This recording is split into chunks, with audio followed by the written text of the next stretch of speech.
Chad is with the Bay Area Regional Quality Control Board, but he is here today representing the Marin Biomass working group that participated within the drawdown process.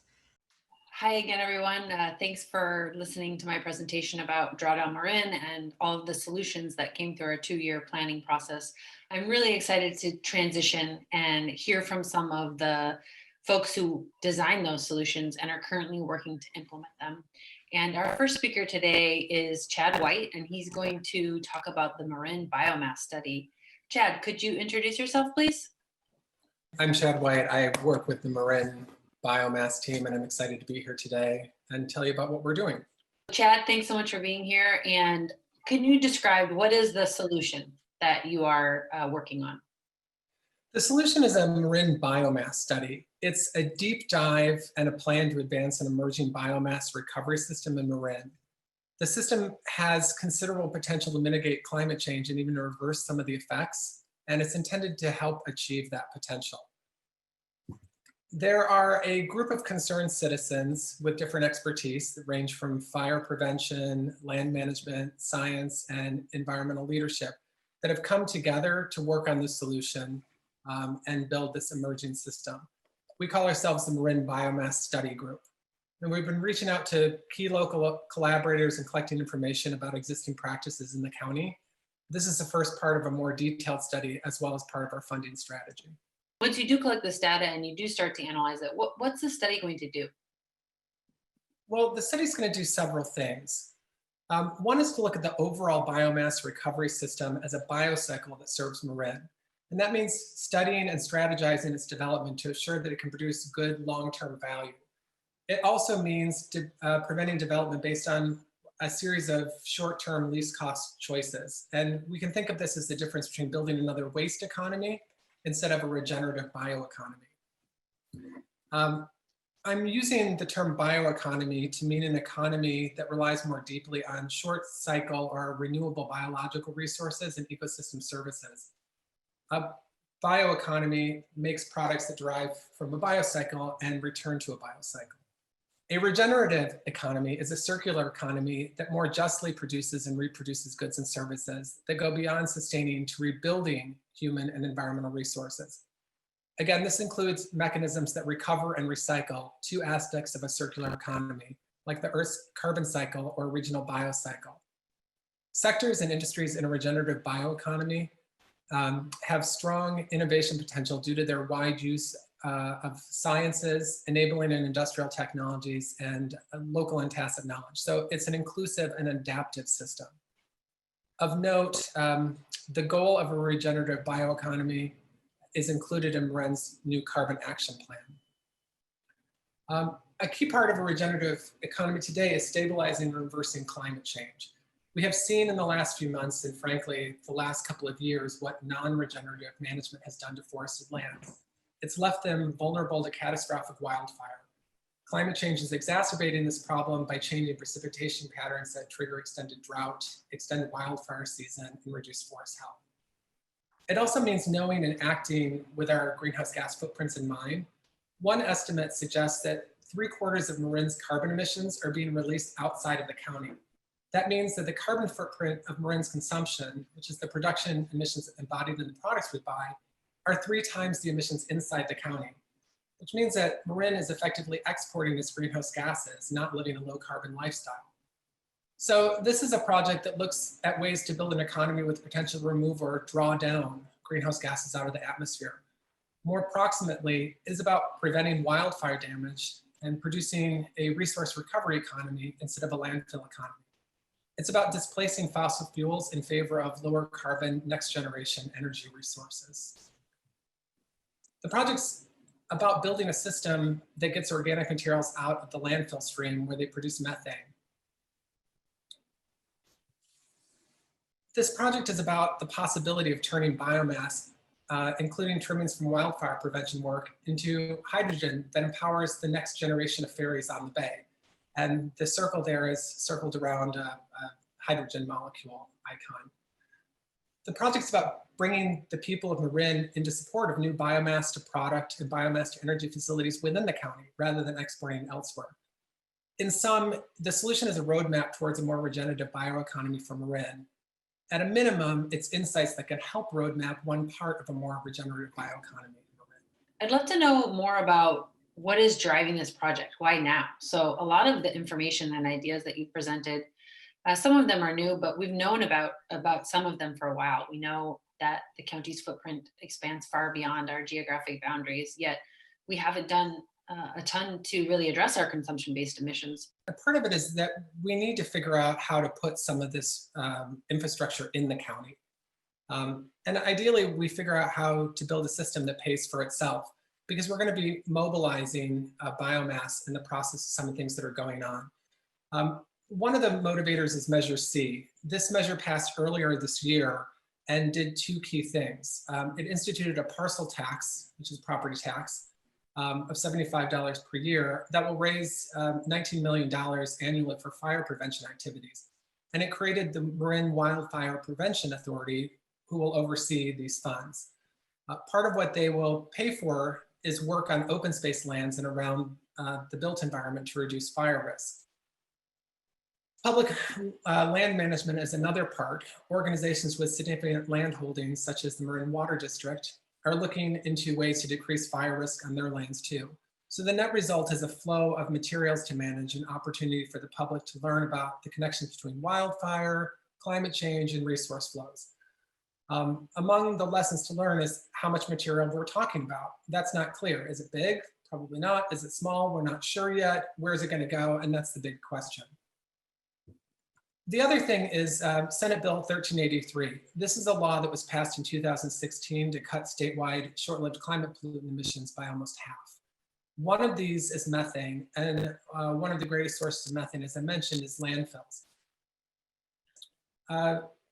No matter what anyone tells you, producing methane in landfills is a bad idea. There are inefficient environments for producing methane, and they leak out the methane much more than we previously thought. So bottom line, we need to get organics out of landfills, and SB 1383 requires that. In fact, it sets the state on a goal to divert 75% of all biomass from landfills in the next 5 years. Urban areas like Marin may be asked to strive for nearly complete diversion. So here are a few key things about how SB 1383 works. The cities of Marin and the unincorporated county will be rolling out infrastructure to separate organic materials from the landfill stream. In the near future, more or less every residence and every business will have a green bin for food scraps, easily biodegradable packaging, and landscape trimmings.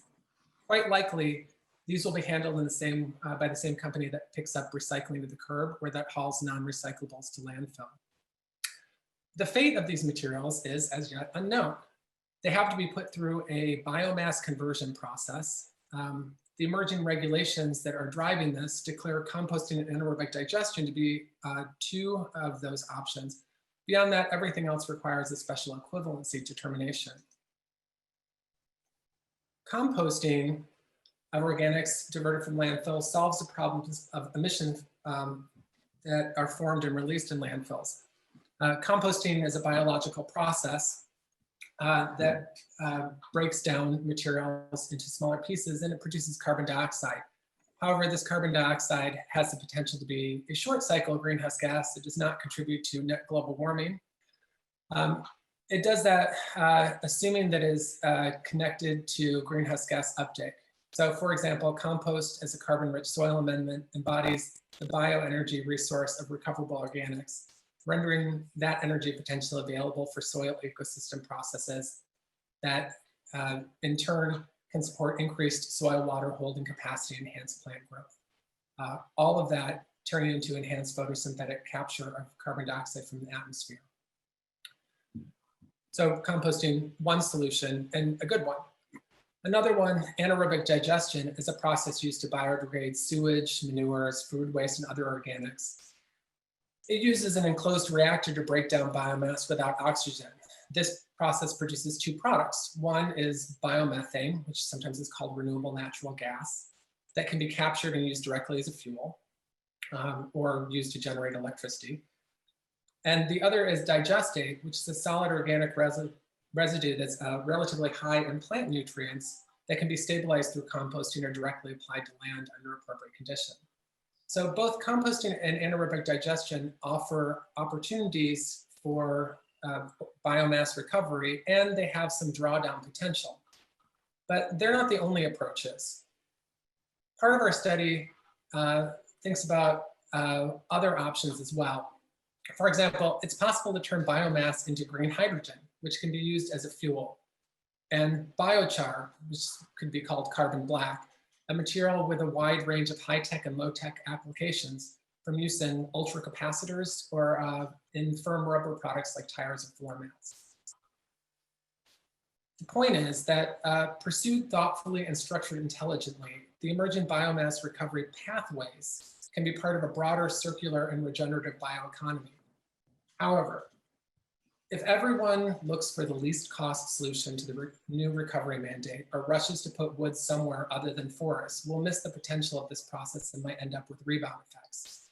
Different biomass types lend themselves to different approaches to management for climate and other environmental benefits, and we should be thinking in terms of them. And another key thing are the potential transportation impacts of how this system gets built.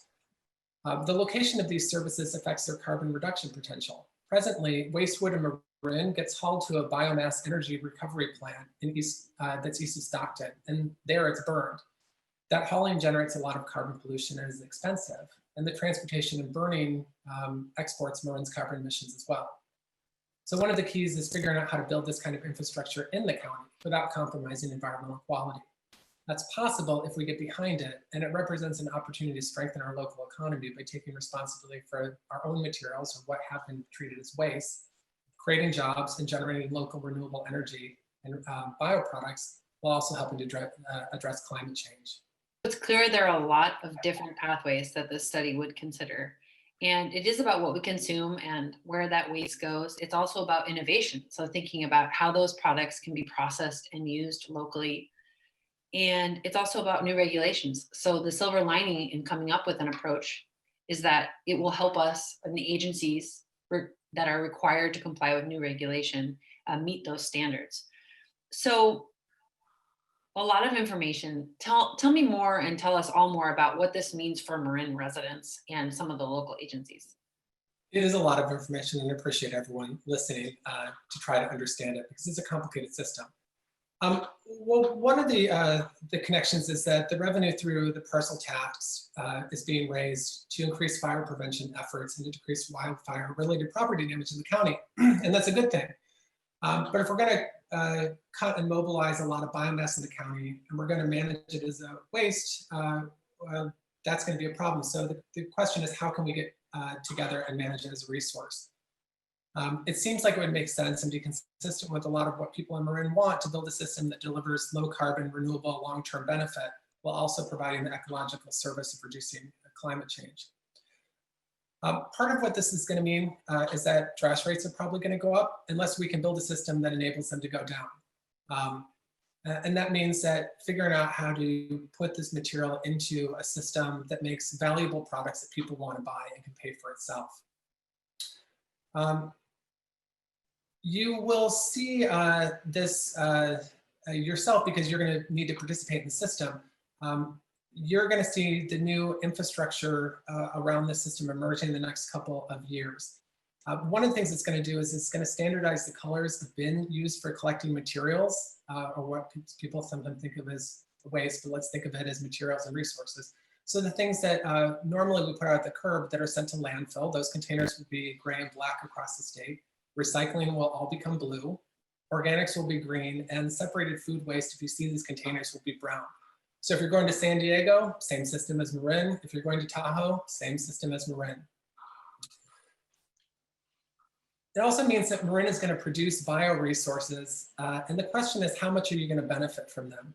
One of the provisions of SB 1383 is a requirement to divert organics from landfill. A second provision requires cities and counties to set up procurement programs that buy them back. This means that local governments need to buy mulch or compost or renewable natural gas and figure out how to use them. One way that they can apply is by using them publicly. Another way is to create markets that enable residents to buy them. So some of the pressing questions are, what do the people in Marin want? How can we give them the high quality products they want? How can we prevent Marin from having to buy low quality compost that contains microplastics and, for lack of anything better to do, spread them in parks or landscaping or playgrounds? It's unlikely that any of us want that, but the law is the law. So our study is designed to help the public sector and private sector align on a long-term higher value solution. Without a roadmap or a plan of that sort, it seems like we're going to run the risk of making a lot of small incremental decisions of well-intentioned people, but that's going to produce short-term low-cost solutions and not deliver high-value carbon benefits. And it's this latter part that we're really working towards. Let's talk about the financial realities. So describe to me some of the funding that is at stake in the coming months and years, and what are the real costs? Yeah, it's a pretty good chunk of money. Measure C will spend almost $200 million in the next decade, and SB 1383 doesn't have exact cost predictions associated with it, but it's likely to require even more to cost and operate. I would guess it's going to exceed $500 million for the county. These monies will be costs if they're designed to fit the waste economy. They also could produce rebound effects, such as potentially cutting into the carbon reduction potential by pulling bioresources out of Marin and sending them to different parts of the state. So it's not really just about the money, it's also about the nutrients and energy resources that Marin has and how they can be used in the county or shipped outside the county.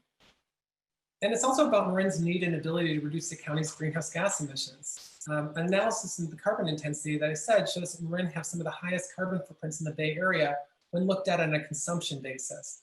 So developing an economy that lowers that carbon intensity, lowers the carbon intensity of, I guess you could call it the Marin lifestyle without diminishing the quality of life, is one way to look at what we're trying to do too. That's great. And maybe you can go into a little bit more detail and provide an example of how this would really work in practice.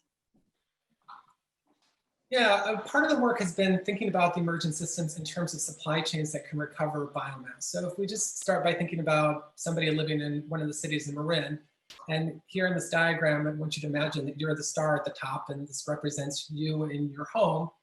You'll collect organics from your household, and you'll put them out at the curb for collection. So the green box represents the green bin.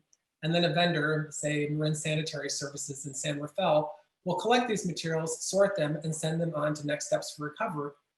If the material is too contaminated and is not sorted well, MSS might not have the luxury of sorting all that, so they may have to send it to landfill. If MSS can figure out, this Marin Sanitary Services, can figure out how to separate them into recovery streams, then the question is, what should they do with them? So imagine that Marin Sanitary Services is exploring developing a recovery pathway based on gasification. This technology heats up biomass to high temperatures and cracks the biochemicals into hydrogen-rich syngas and a carbon-rich biochar. They could try to build this kind of facility, and then they'd have these products to sell. So part of what we're realizing is that there are already a number of choices about where this can go. Landfill, if it's too contaminated, composting, anaerobic digestion, gasification, or some combination of these. But that doesn't really even represent all the possibilities either. And what we're seeing is that these supply chains offer us different options, and they potentially intersect. But what we see are that the upstream choices affect the downstream choices. Further, we see that these conversion processes create different sets of products, and that the nature of the technologies create products of variable qualities and values. And along with those things, depending on how they're made, they can have different greenhouse gas drawdown potentials. So the key question is, which ones are right for Marin? What do the residents of Marin want to see created? What are valuable to buy, and how do we get there? I hate to say it because I never like when people say this, but it's complicated. The study is being undertaken to make all of this more understandable. It's working to develop leading insights about where we can go, as well as a pilot and help build infrastructure that turns the right options into reality. There are some things that people can do right now, actions that they can take to support this sort of effort. Can you describe those a bit more? One of the things I think we can all do is realize that this is more than participating in recycling. It's about looking upstream and downstream at our consumption bundles and taking responsibility to ensure they're coming from and going to the right places. Stop thinking in terms of waste and throwing things out. Ask yourself, how can I maximize the value of this thing individually and as part of an emerging circular bioeconomy? Another thing is to get in touch with our elected officials, our county supervisors or city managers. Tell them that you want to see the biomass of Marin County managed for its drawdown potential. And say that you want to see that it's conserved and utilized within the county, and that you want it to be used and managed locally in a way that maximizes the economic and ecological value. For example, one of the things that we can all do is support the development of facilities that we need to have in the county. This is part of aligning consumption with production to lower our carbon footprints. These could be designed to be low emission facilities if the population encourages it. For example, we want to make sure that if we produce compost, renewable natural gas, green hydrogen, or low carbon electricity in Marin County, that the residents of the county who are paying for all this have the ability to benefit from it. We also can think about wood chips or piles and piles of compost as not necessarily the highest economic value outputs from the system. Some of those conversion facilities are cheaper to build, and so they can look initially attractive. But engineered wood products, high quality carbon black that can be used for next generation battery storage, new fuels that support zero emission transportation can be made here and made available in Marin, but not if we build a system that only makes mulch, compost, and natural gas, which is the trajectory that a lot of the system can be headed towards if we don't look towards other options. So we can think about how we can support facilities in Marin, but also how we can look for products that are derived from recovered organic products. It would be cool if somebody built a new eco label that was made from bio in Marin or something like that. Further, we want Marin to be a beacon to the world. Everyone is stumbling towards the problem of wildfire prevention to avoid further property damage and to avoid the orange atmosphere that beset the Bay Area in August. Cities and counties are working with CalRecycle, which is the state recycling authority, to figure out how to divert food scraps, tree trimmings, excess lumber, fire prevention wood, and just about any other kind of biomass from landfill. The problem is we haven't built our understanding of the recovery pathways and their relative economic potentials and climate impacts, but this study is a step towards trying to do that. Thanks so much, Chad, for explaining the study and your approach and the status. Honestly, this presentation has left me feeling quite hopeful. And it's clear that there's a lot of potential to re-examine what we buy and consume, how we can repurpose it, what facilities we can build here locally to really address those greenhouse gas emissions. And that we can be a leader and that we can share what we learn and what we build and all the lessons we learn with communities outside of our county too. So thank you again for being here today and for inspiring us all to act. My pleasure. Thanks for having us. Thanks, everyone. So we've got time for a couple questions. The first one I saw was, and I don't know if you can answer this, when will multifamily dwellings, apartment complexes in Marin be mandated to collect organic waste for commercial compost?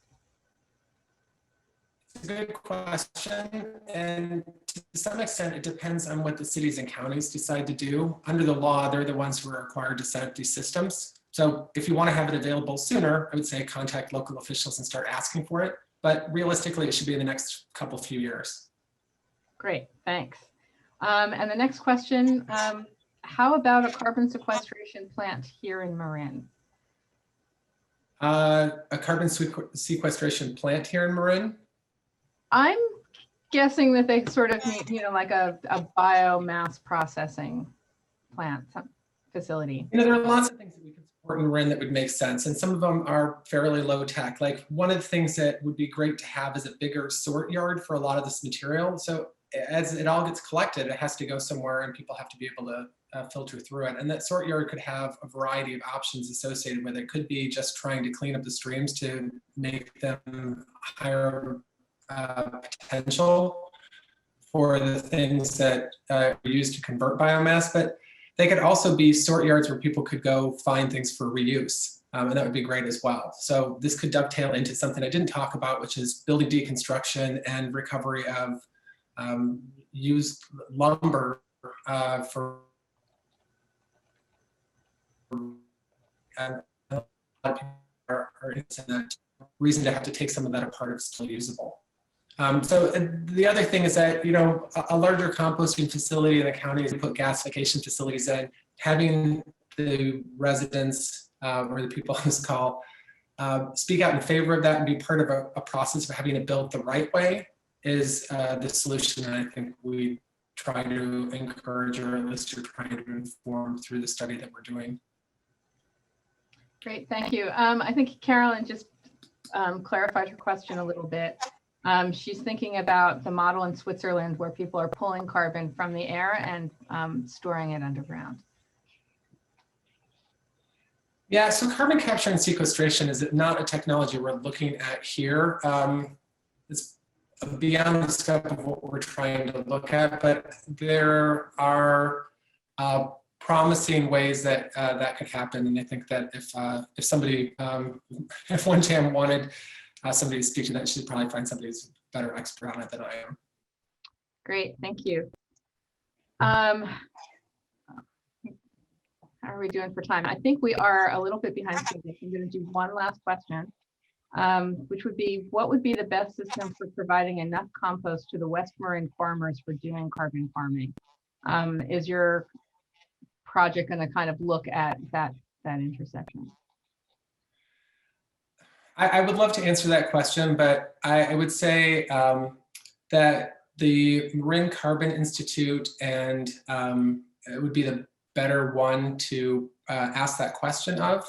I think that the key word here is enough compost, and that has to do with a variety of different things you try to evaluate. But I think there's ample reason why the things we're doing in the county could be happening and returned to in the county. And Janet, if I may, I'll just note that Ruben Hernandez from Marin Sanitary Services, thanks for listening, corrected something I said, which is that under a different law, AB 1826, there's already supposed to be facilitation of multifamily dwelling green material collection. Here he just wrote yard waste. Is bigger than just yard waste, but there are parts of this that are already unfolding. I think what we're going to see is a wider, more comprehensive and more standardized system, so hopefully more intelligible and easier to participate in. But thanks, Ruben, for helping straighten that out. Thank you so much. So we are running behind schedule, so we're just going to do a 5-minute break right now. And when we come back, the presentations will be on microgrids and resiliency centers, which I think is really germane given that we just had a power shutoff. I, for one, saw that in action for the first time in Fairfax and Selma area. So come back in just 5 minutes and we will start again. Thank you so much, Chad. Oh, and last thing, there's a longer version of that video interview that we'll be posting up on the website. Thank you.